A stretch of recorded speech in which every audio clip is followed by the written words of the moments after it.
Just Congo for number one. Ça va? Bien. Ça va, ça va? Ça va bien, mon frère.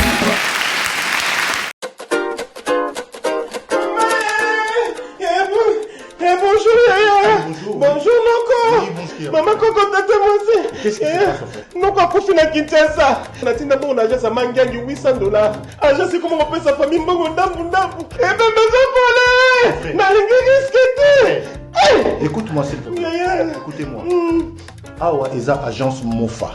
Agence Mofa. Mofa ezali na chaussée de Wavre numéro 144 na 1050 na XL. Ndeko, ndenge tozali awa, okoki kotina mbongo na yo place nyonso olingi na Afrique. 100 € jusqu'à 5000 € ou 50 000 €. Biso tokozora commission ya 5 €, quel que soit les montants. Ah! Donc attends natindi 50 000 €. Nous assurons vos transferts d'argent sans inquiétude, avec 5 € comme frais d'envoi. Et profitez de notre carte de fidélité. Après 9 transferts, le 10e est offert. Nous sommes situés sur Chaussée des Wavres, 144 1050 XL. Téléphone plus 32 2 315 45 24. Oui, merci beaucoup. Allô? Oui. Regen. Bonjour Mongo. Oh. Mais tu mbongo sikoti. Bonjour. Merci beaucoup. Na Mofa. Tinda mbongo Erolingi et kokoma na temps réel. Na bini kuta agence te mbongo déjà na Kinshasa bazwaki. Et en plus, bazuka à pourcentage, il y a 5 €. Même montant nga na tindi, baz récupérer le côté. Attends, otindi ba million, il ba ko kozora 5 € pamba. Mofa. Ah, na boy risque.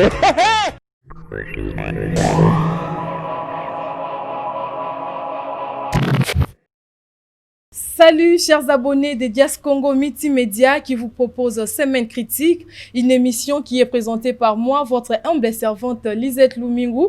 Là, je vois Serge Monganga derrière la caméra. Une émission qui est dédiée aux actualités ayant dominé la semaine. Et pour aujourd'hui, je reçois pour vous Monsieur Aimé Tchibangu, qui est analyste politique, économiste et chef de travaux à l'Institut supérieur des commerces IEC. Bonjour Monsieur Aimé et bienvenue sur le plateau de Semaine Critique. Bonjour, madame. Avec notre invité, nous allons analyser quelques sujets qui ont dominé l'actualité de ces 2 dernières semaines. Là, nous voyons la nomination des mandataires dans les entreprises publiques. Le président de la République a été nommé mandataire il y a entreprises publiques. Et puis, affaire Jean-Marc Abound, résultat qui requête na niveau il y a cour constitutionnelle. Et puis, désignation il y a Ronsard Malonda. Bison soyebi que église basangana ki pona koluka candidat comme na Seni bazwa ki ndeko Ronsard Malonda. Et puis, tokolobela makambu ya autopsie ya juge Raphaël Yani oyo epesamaki na mokolo pe kaka ya basemene oyo na suka pe tokosilisa na procès verdict ya procès ya 100 jours oyo bakatelaki ndeko na biso Vital Kamerhe 20 ans na 10 ans ya ba droit na ye ya ko voter pe ya ko sala na kati ya ba gestion ya entreprise. Sans plus tarder, nous allons commencer avec notre première question. Monsieur Aimé, je vous rejoins. Vous avez suivi les procès 100 jours. Quel est votre avis par rapport à ces jugements?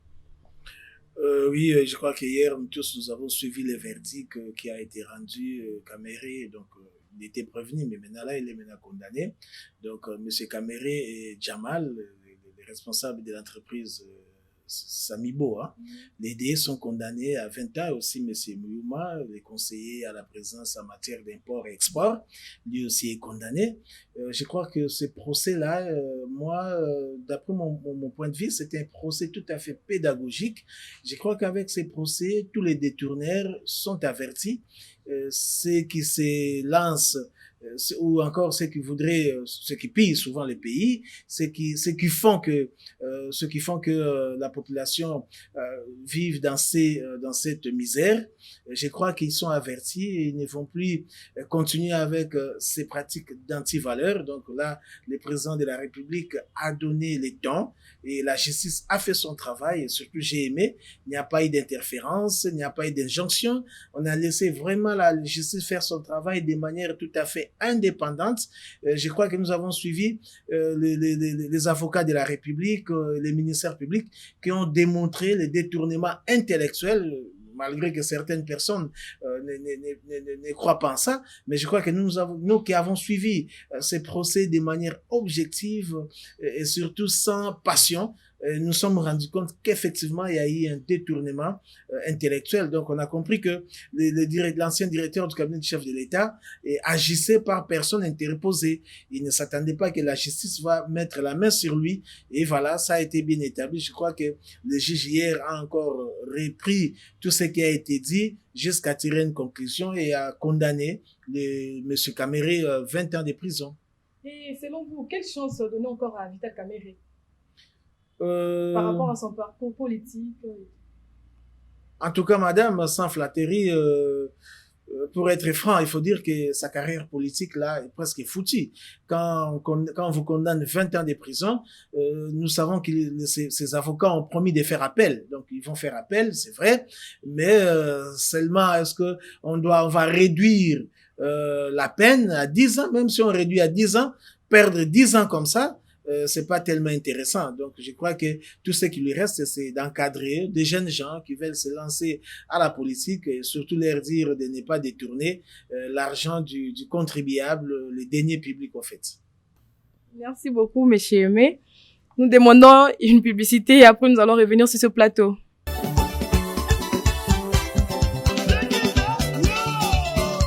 En direct de Bruxelles, le groupe Kinebouchier de JC Mozongonzakesa Aye le Soso avec la maison Haute Couture GMB John M. Boston. Coca moi. Le groupe Kinebouchier na kacha Bruxelles balobi ba kroko ya solo mokoto ya solo GMB.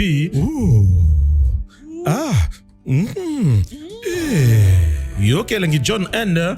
Boston, GMB, Nakacha Bruxelles. Balobi, c'est l'adresse, l'avenue Louise, numéro 211, Louise Ndé Makambo.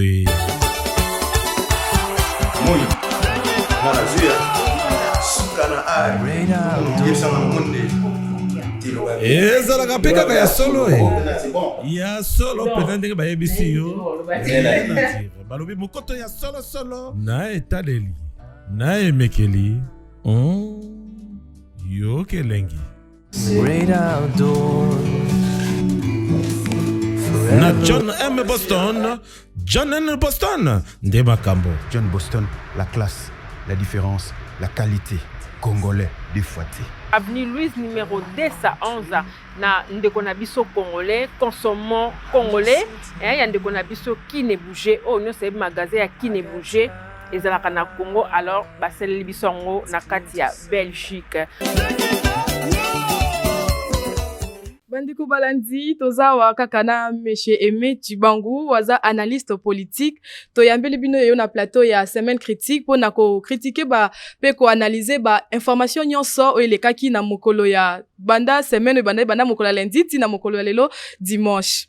Monsieur Aimé Tchibangu toza na bino to tlandi biso nyonso verdict ko esalamaki pona ndeko Vital Caméré na bato basalaki musala na mboka ya programme ya procès ya 100 jours ya chef de l'État. Pona yo omoni ndenge ni par rapport à jugement esalamaki na mokolo lobby. Né na lobaki on a français tout à l'heure que pona ngai procès wana ezali pédagogique, eza procès au batunyo c'est ça les vraiment l'indépendance ba retransmettre en direct à la télévision, mutunyo soit lundi, juge, plutôt avocat à la République, na procureur, lobby qui est bongo, à sali bongo détournement intellectuel. Et ce côté expliquer en fait au relever, l'élément au lakisi, et tel c'est vraiment qu'effectivement, il y a eu détournement intellectuel. Koboya yango, eza mutema mabe. Parce, maman, comment comprendre que Bimisa Mbongo na caisse à l'État 57 millions alors qu'il n'y a pas un contrat où l'État congolais a signé qui n'a entreprise wana. Oyo ezalaki liboso ezalaki gré à gré. Gré à gré, ce qui urgence moko ya makasi ezali, oui, on peut accepter gré à gré, mais pourquoi ne pas recourir à un appel d'offres?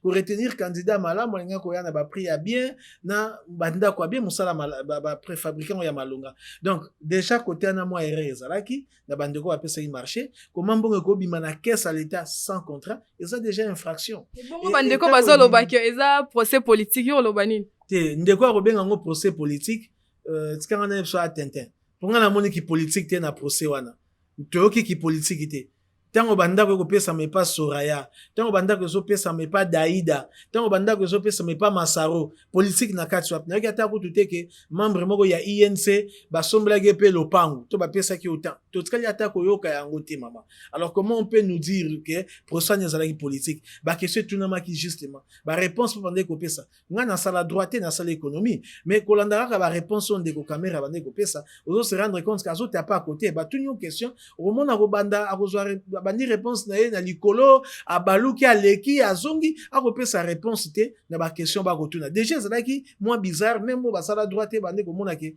ndeko yo ako reyanyola te na mituna bazotuna ye donc koloba ke procès politique non eza kozala animé de mauvaise foi ko boya ko reconnaître que détournement zalaki détournement intellectuel. Je crois que tant on l'a dit procureur lobby et plutôt juge lobby présent au tribunal a démontré à partir même il y a théorie et là to bengi détournement intellectuel atali ici ba fait abalisi yango soko boya yango ozandoka mutema mabe bande ko musoba obo ezaka fanatisme tant na ko ka bande ko na Kivu bazolela na bi baza ko sala ba marche mais na hebite soko ezaki ndoki to nini mais muto ayibi ba démontrer yango bato balingaki ezaki procès to ke nango pièce par pièce donc bango ba préparer le dossier na procès na ninga pièce par pièce na détournement intellectuel et ça les marabongo te ba okena na logique à pièce par pièce ba ko sangisa ba fait maman Samibo monsieur Jamal a repesa Soraya sa Masaro Ndaku pour quelle raison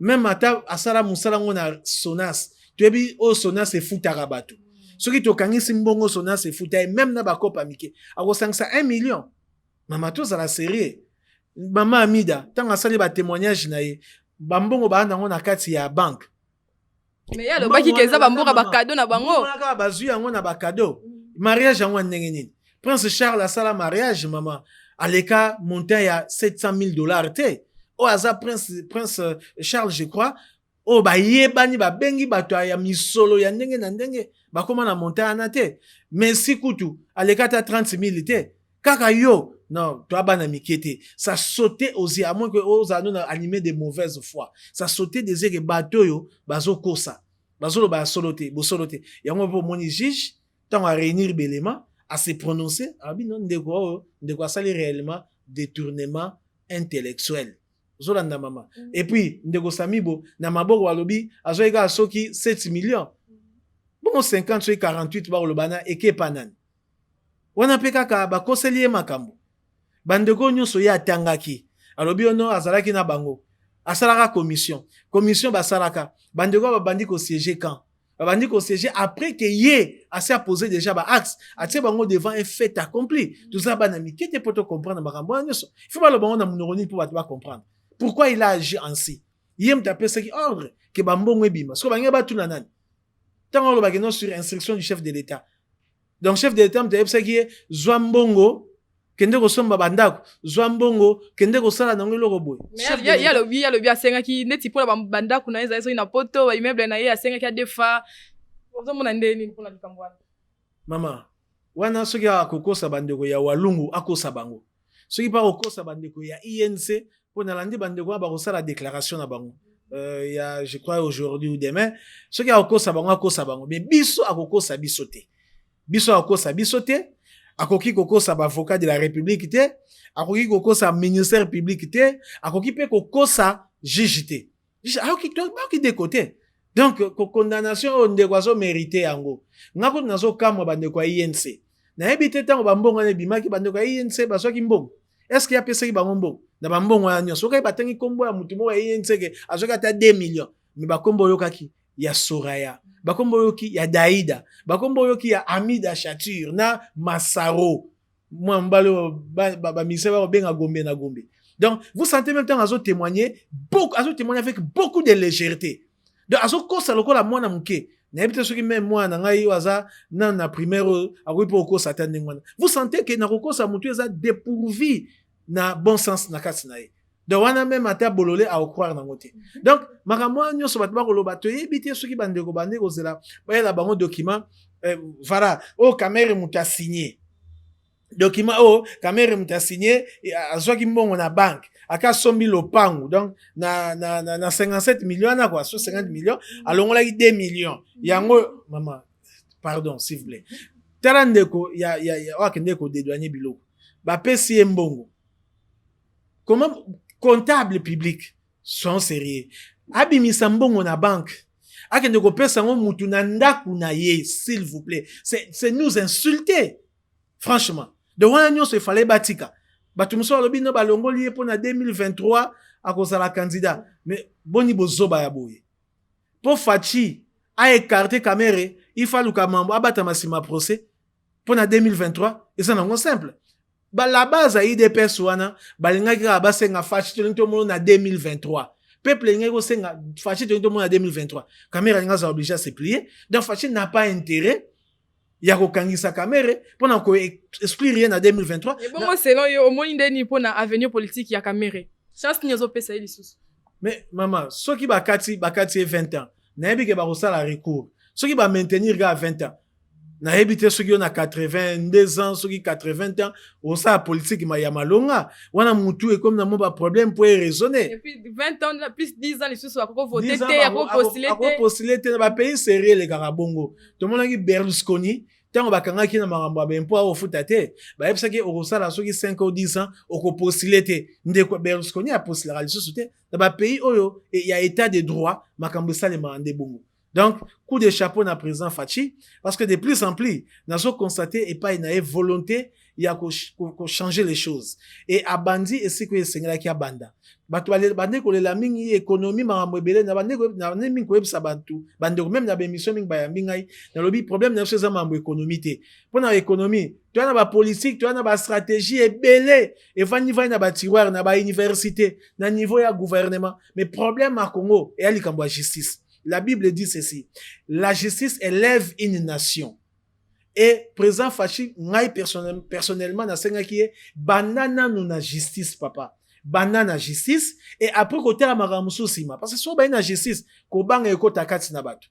Bako yiba iso sumbong à l'état te. Misolalité ko kende na trésor public. Et ko permettre le gouvernement, azala na mbongo, pour s'occuper na ko lia ya population, à s'occuper na marambo courant, à s'occuper na marambo nzela, à s'occuper na marambo mai, makambo salaire abatu, parce que mbongo ezana caisse. Donc, pas sur nous, c'est plutôt comme na Congo, parce qu'il y a une minorité de gens, bazala qui na tête à pays, gérer pays, tout le temps qu'il passait zaki azo mbongo ezo revenir na biso tout mama kotia na mabenga na bango côté za biso nyoso cuivre ya biso nyoso cobalt na biso café ya biso nyoso mais pourquoi seulement batumo bosu bateki bazui mbongo batia na poche bako privé le reste la majorité de la population et ça nous met dans la situation ya misère autres traversés. C'est que le likambo ya président Faci a outi pe ko nommé ba mandataire ba entreprise publique mais to moni ke ba bilongio biso to linga kite ba zala ba ye lisusu comment ko expliquer likambo maman soko tali na bato président Faci a nommé ka ba viété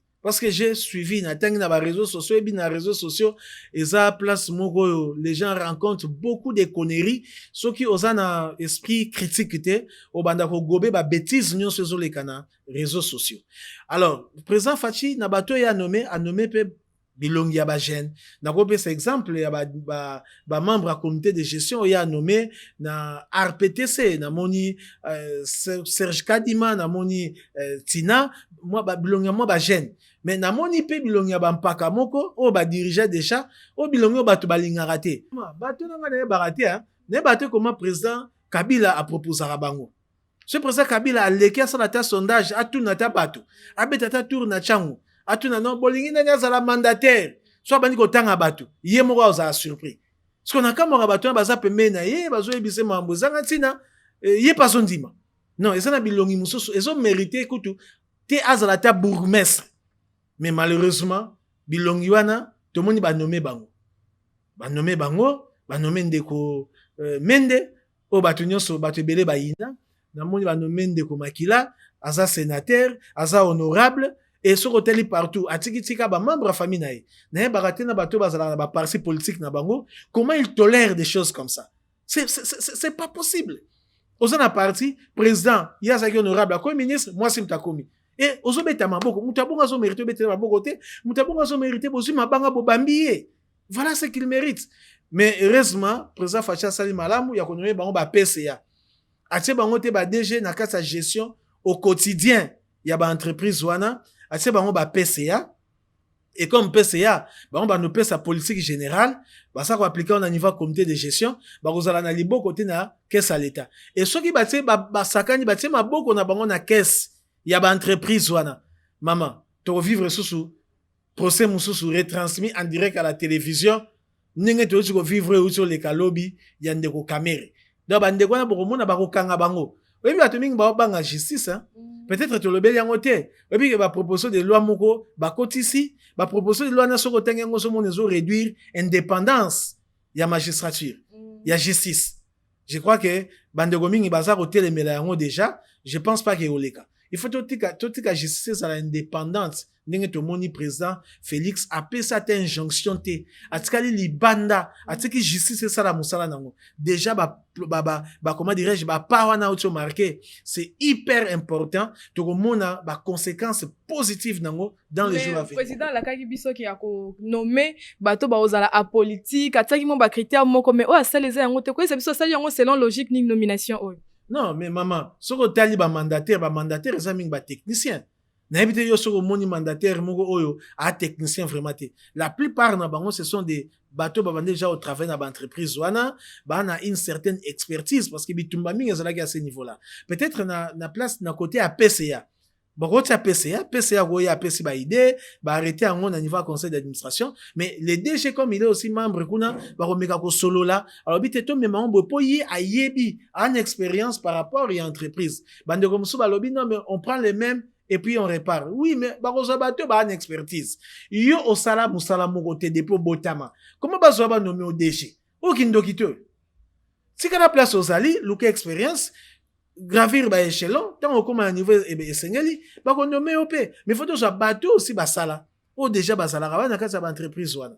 Donc je crois que côté wana problème ezalité so ba bi kamwane c'est le décolorant ba tout monde a ko gérer DGDP mais ndeko ba tout monde a sala déjà DG asa kamba déjà DGI asa une expérience avérée a ko diriger entreprise wana sans problème. OK. To moni lisusu mwana mboka kone nanga fa alongwa na kiti na ye ya seni et puis ba église basangana ki pona kopona Ronsard Malonda mais opposition ezalaki une église catholique et c'est quoi est-ce que Ronsard Malonda à cause na hauteur ya komema seni moko o eza sans parti pris seni moko eza vraiment indépendante. Ndeko Ronsard Malonda azalaki moko na kati équipe ya Corneille Nanga. Mama Webi, l'élection à biso ya 2006, il y a eu des contestations après. L'élection à 2011, contestation. L'élection à 2018, contestation. Webi, il y a vérité des urnes. Tu l'as dit, tu ne faire la vérité des urnes et kenda wapi. Tu es sur Azan en États-Unis. Comment on sait que ça reste que la monnaie, il y a politiciens, il y a WhatsApp, il y a Facebook, il y a les réseaux sociaux, tout le barak. Donc, l'école il y a l'élection. À contester qui vous avez pas droit à contester parce que Ndeko Faye, il faut le dire, n'était pas n'importe qui. Mais moi Namboka tu sais que le père il est pas contesté qui n'a 2011. Il est pas contesté qui n'a 2011. Différence n'est que Ndeko Faye le salaire qui n'a 2011 Ndeko Etienne Tshisekedi un bon juriste a boire ko saisir cour constitutionnel. Avec question à saisir cour constitutionnel, arrêt à cour ils allaient sans appel. Donc ce qui n'a saisir cour a confirmé n'a que consacrer victoire à Joseph Kabila. Ndeko Martin Fayulu peut-être n'a habité à Okolara na politique. Il y a ça là qui est rare. Il y a aucun de saisir cour constitutionnel. Ba rendre verdict que Ndeko Fachi a gagné l'élection. Donc Ndeko Fayulu a kendaki ko confirmer élection ya Ndeko Tshisekedi na cour constitutionnel. Donc, wana, moi, côté politique, et c'est un qui est moi mouki. Sinon, il pouvait aussi faire comme Ndeko Tshisekedi, a prêté peu serment à continuer à continuer à résultat. Dès lors, à Kenda qui baranda qui verdict, il ne pouvait plus continuer à réclamer vérité des urnes. Vous vous rendez compte, c'est à un moment donné, et comment même ridicule, soit sur le bango, même n'a pas la mike, bah, comment il sekai. Mais, tout ça, il y a likambo, il y a il y a Ronsard. Ndekwana a une équipe pour contester l'élection. C'est vrai, à une expérience quand même à participer. Expérience, il y a bien tu as mabé, n'a évité, mais une expérience. Mais toujours est-il que, déjà, bah, tu vas contester Corneille dans une équipe naïe. Bah, mon ali sousou. Moutou moussou soyez li sousou à une équipe wana. Comme candidat, il y a présent Seni, en tout cas, maman, et vous pouvez imiter ma passe. Nous, moni bazo contesté, catholique a contesté qui, SCC est contesté, bakimbangiste, balobi ba ebiete. Donc, et ça là, moi, mon boulot, il faut que va trouver une solution. Alors, trouver candidat n'a évité pourquoi, parce que là, on a, trouver, comment candidat présent à Seni, n'a évité pourquoi, parce que là, on a toujours, confession religieuse. Dans la société civile, il n'y a pas que les confessions religieuses, et ça peut avoir regroupement et belé, ça n'a pas ONG, ça m'a belé, ça na société civile. Kuna pe na oki ba lobin de Christopher Mutamba, yé pas aux à la candidat. Na oki ba tengi sous ba catholique ba na candidat na ba candidat ba comme belé. Donc, na osenga que société civile, na classe politique, va se mettre autour d'une table, va pour la candidat, ou à mettre tout le monde d'accord. Au cas contraire, va ça la collège à président, ou à diriger Seni, c'est mieux, parce que, épargner, puis la contestation. Chaque fois qu'on conteste, le résultat de l'élection, ils ont ça la malamouté. Ils ont ça la moi, son nippon en cannabis. Hein, je pense que cette fois-ci, ça ne sera pas le cas. Et les Congolais, le peuple, nous, le peuple, tout ce qu'on appelle tout kangama bon côté, il faut tout fongola miso parce que à venir à Congo, ça qu'on s'est préparé maintenant. Tala le haut, tout ça na présent chez Sekedi, azana na parlement, azana nani, na majorité FCC. Et bazo travailler dans cadre de coalition. Ceux qui coalition, il faut cohabitation. Nani on a Congo ça après à ma cohabitation. C'est-à-dire cohabitation FCC a formé gouvernement naïe, plutôt ba ministre naïe, à côté ba mandataire naïe, à côté ba tout naïe. N'a pas appris à accepter en Congo à l'heure actuelle. Donc c'est vraiment très compliqué. Vous comprenez? Donc à ce moment-là, madame, et vous allez malade mingi, peuple a veillé, peuple a landela sérieusement makambo ya maponami oyo pour que président akoyana en 2023 Azara, président, na majorité na parlement, a appliqué politique na ye. Et vous allez malam pour nabiso peuple. À l'heure actuelle, tout le monde est président chez Sekedi, mais la paiement. Il faut de temps à autre, à ça la recours dans l'autorité morale, il y a FCC, parce que bon, bah, na majorité na parlement. Et les gens oublient cela. Les gens vont réfléchir, bah, condamner le président. Le président est là, c'est limité. Donc, les gens réfléchissent dans un contexte normal, où vous avez un président de la République avec une majorité au Parlement. Or, ce n'est pas le cas. Même Bandego na poto moussous, à Salibre, président Salibre, proposition à Malonga, tu sois raté. Au Kabatou, faut que ça la révolution. Révolution, aux olia caviar. Aux olia hamburger, na yo, vandi calme. Aux ba révolution, va nanda na yo, na WhatsApp. To na YouTube, ne place aux autres à révolution. Non, viens sur le terrain ici. To bunda na yo. Biso za quand même bateau to bunda pona mboko to participer ba marche belé tout ça ba risque mais ça c'est bétel quoi eloko mususu mais si to kene ensemble belé soki nzambe a décidé qu'il autre maté donc ça ne sert à rien il y a aussi une révolution changement en restant là-bas en Europe vous avez des conditions bien au lali kitoko au fond li TV aux hôtels oh non bino kuna faut bosser la révolution non yaka awa tout ça la révolution ensemble. D'accord monsieur Aimé Chibangu ce qui totali pe na côté parlement tozo mona mwana mboka Kabunzo a côté ça qui requête na ye na conseil d'état ba rejeter ba bengi yango eza non fondé et makambu ya assemblée nationale par rapport ya poste na ye ya premier vice président ya assemblée nationale okoko loba moi lo balikolo likambo. Oui ndeko Kabunzi a saisi ça qui justice, l'instance judiciaire. Je crois qu'il y a une cour de cassation. Senga qui même parlement et organiser l'élection, il y a vice-président et pesa qui n'enge pesa qui wana boya qui batinda qui procurer à senga qui ba soda ba empêcher ba ça l'élection, makele les salema qui belé bon tout ça landela on kandezo kende et puis les kambo kende qui na cour constitutionnelle. Et là-bas va confirmer d'échéance il y a président a IAIDPS Ndeko Kabunzi. Et là, on a aussi un Ndeko Kabunzi à sursoir, Likambouana, à s'occuper de l'organisation, il y a parti, parce que dans le parti, il y a nungu mwebele, boyo kanité, à niveau, il y a parti, que moi, je trouve parfois normal, les expressions démocratiques.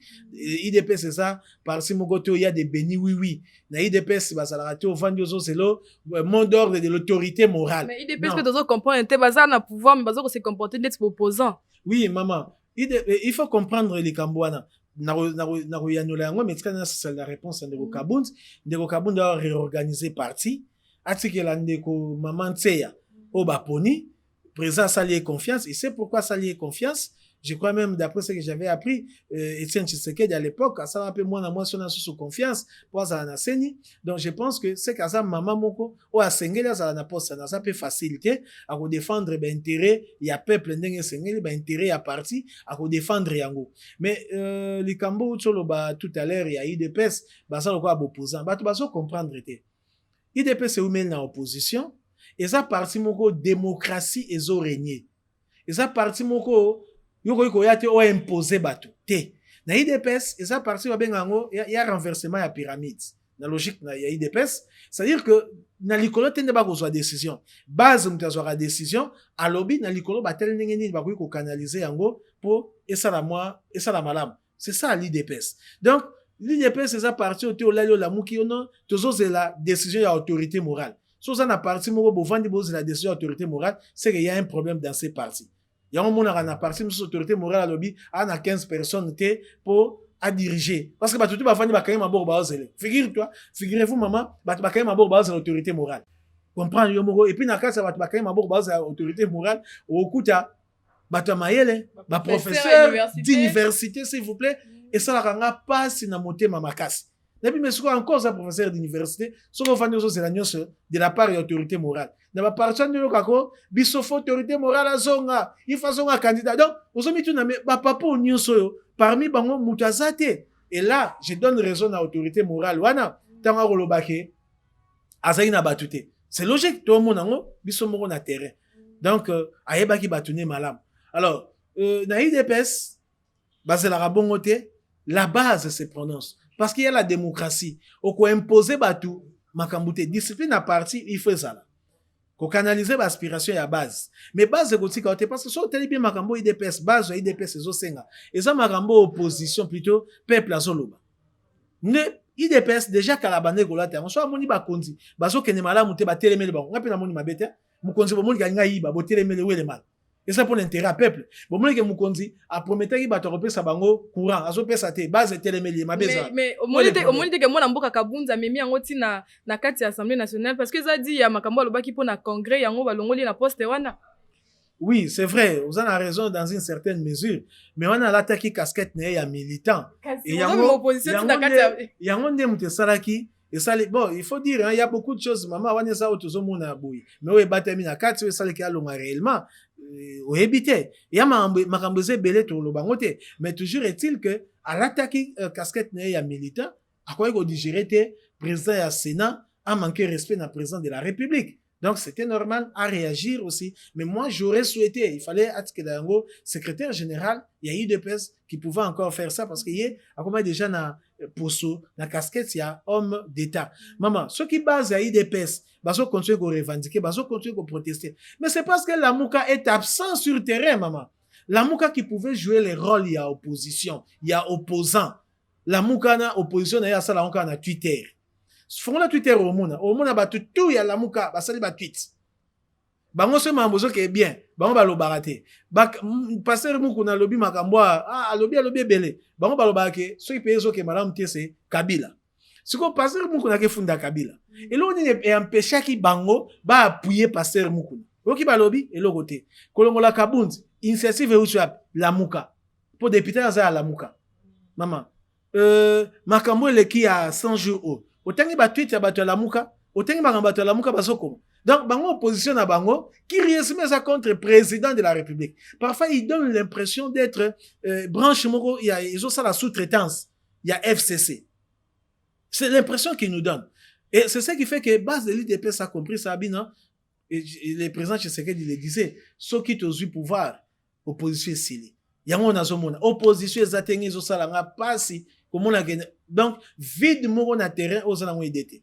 bango ba initiative à malam ba soutenir te mais ce que ça makamo boy contre président Fachi contre IDPS on moni bande kwa lamuka ba telemi ba comme na ba discours à buzo ba mususu zupe sama na ba télévision okolanda bango na ba YouTube ba mambo sanga mutuna makolo sur terrain na habité ce qui lelo lamuka akoko mobiliser ta 100 personnes pour te mona ki ba sala ki marcha ça il marquait le bébé, ça qui marche, va mobiliser combien de personnes? N'habitez sur la à 50. Donc, ça totalement absent en terrain. Et si ça continue comme ça en 2023, ça sera catastrophique pour Nalamouka. Donc, bazong la position na bango, ba ta position en opposition, ba jouer rôle na bango bien. Parce que pour jouer rôle en opposition, ils ont malam. Ba ko ça la contrepoids hein, par rapport ya bandeko ba na sa coalition. Et ba ko aider peuple pour que peuple a mon quand même clair na gestion ya mboka. Au lieu ya ça l'opposition na ba tweets, ba Twitter. Boa maka c'est la muka. Twitter. Opposition na YouTube, opposition na Bino, na Facebook, na WhatsApp. D'ailleurs peut-être sur Instagram basa la personne opposition. Donc merci beaucoup. Donc, comme on a souka ya émission la biso semaine critique. Donc, on sou qui sana, tali résultat ya autopsie, ya juge Raphaël Yani, juge président, ya procès 100 jours, babo maquillé. Donc, toi, iba tate, so qui zani likambo, mais résultat le bique, ba beta qui est, so qui babilo qu'on a monté, en c'est là qui, so qui, problème hémorragique, mais c'est, aimé tu bango, koko, isabi so nani, ya koko zala, auteur ya likambo, pour profiter na nini. Likambo yo, basenga ki autopsie, certainement enquête fort diligentée yango, na yebisa so se babanda ki tote, ba yebisa so alobi ke ndeko na kufaki na choc moko crânien. Nga na yebite mutu azana ba garde du corps. Choc anga zo yango wapi. Et so ka zo ki choc, tanga nga ko malanda kuna yi. Je crois que c'est la première des choses au yo web sa moi sinayo. C'est ça et puis era kufa ki kutu général ka songo affirmer que non za ki sécuriser ce que les lots résultats ils ont se contredire sous son ndenge ndeko ka songo ba même que akufa ki na crise cardiaque. Na ebité on ndeko ka songo ba ki azwa ki yango wapi. Basala ki autopsie wapi. Tant à confirmer qu'il a une crise cardiaque. Les gens babimisa biso version musus. Na banda soki na zui trouble to ba betinge loko. Réflexe nanga liboso tant na ko manandaku. Na ko yebisa mwasi nanga mama Mireille Lusamba. Ma chérie, tant on a kenda ki ne sika boye, ba beta ki ngai nzete. Ba yebisa ki nga boye. Ye nyonso na lobaki te, yango moni famille na ye et contester autopsie wana. En tout cas, le gouvernement en place boye yebisa biso bo solo. Likamuli ne komeli ndeko parce que soki bolo ba bosolo te ba ko prêter bino intention et ko bimane si likamboleki na niveau ya gouvernement bino nde batu bobomi ndeko wana soki bo pesa biso vérité te na likambo wana en tout cas bo aider biso to comprendre réellement ce qui s'était passé bande comme ça balobi non les ndeko caméra bo moi ba image aso tia boye puis ba eli cache ne donc ba changer à kosola ki bo moi ta so kosola. Et comme ça là, il y a un débommier. Non, ouani fait ça sans ba preuve. Oh non, avocat lobaï que ezali Kabera lobi, je vais mettre les faits. Non, ouani fait ça na niveau ya ba 6 positions. Il n'y a aucune enquête où ils ont démontré biso clairement que ndeko wana azwa ki poison. Ba ça en vérité, et ça quand même pas ça papa ya bana, atiki veuve, atiki bana, ça fait très mal na moté ma maman. Donc je crois que de ce côté-là, nous demandons au gouvernement, et d'ailleurs, famille Sengi, autopsie ça maintenant sur le plan, na niveau international. Pas bien équipe na niveau international, et à cause ça, la autopsie. Na kosenga gouvernement, ba nzima, bosenga ya famille wana. Koboya bosenga famille, ils ont matisa ba soupçon sur bango. Même nga na koloba na ko soupçonner pe bango. Jusqu'à là na soupçonner binoté ba to gouvernement. Pour bino ba to pesi sur résultat wana. Alors pour boya to continuer ko soupçonner bino. Bonzima, nene famille sengi, une équipe internationale indépendante et a reçu la autopsie et puis bon peut savoir sur les résultats et puis dans mon maman ceux qui banquette ko salema to yeba ka suite té nini avion ya président na mutuka na malam et quoi y kota kindo na tile loto yebite nini leka c'est ça nini to yeba répéter IDPS bo bandeli ko contester que banquette na mboka za na suite té lelo bo na pouvoir président Félix oza na pouvoir yo po contester oloba yango mais to yebi suite té ya avion na yo wana makambo leka mort ya général Kaimbi Delphin to yebi suite té ti lelo tata na kufara rabo to yebi suite té et puis mort ya juge beaucoup peut savoir ba version moko à dormir debout en tout cas to senga bino so bolingi to matsa to ba to mamola bino ba soupçonté que bino batunde bomi juge votre équipe internationale EA et ça l'enquête nango to comprendre de quoi est mort juge wana po batebe bande ko sepela na juge abande ko sala musala na malamu papa bato akufa kaka boye ezosala passe na motema naza parent na marié je sais de quoi je parle et bato to bakolanda ngai to abato ekosala passe moto akufa kaka boye ke toyeba pe te botiki biso na mobange na nini na confusion na minute. Vraiment, merci beaucoup. Merci, chers abonnés, de nous avoir. Ainsi prend fin cette émission. Et merci à vous, Monsieur Metibangou. Merci, Madame Lisette. Pour avoir répondu à notre invitation. Je vois la famille Dias Congo en Bruxelles, Flash Wabasson, Madame Gisèle. Merci, merci beaucoup d'être le nôtre. Et je vous rejoins la semaine prochaine pour un nouveau numéro. Au revoir.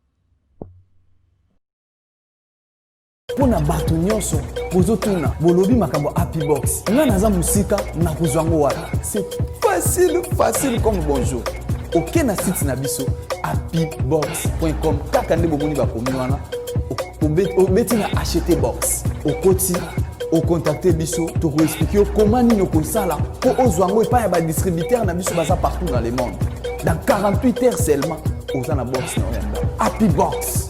C'est le meilleur de tous les box que je t'ai connu dans le monde entier. Le chaîne, tu te brûles pas. Le film, tu te n'inganes pas, mais tu es impeccable. Happy Box, connectable partout. C'est la toute première fois. Banda Bakamba Box et Banda. Box na yo, ozotala yango tina portable. Parce que biso so toyebi box to branchera yango kaka na ndako. Soko bimi libanda obosani makambo ba box. Mais avec Happy Box, ami de tous les temps. Regardez la télévision autrement avec Happy Box TV. Just Congo number one. Ça va?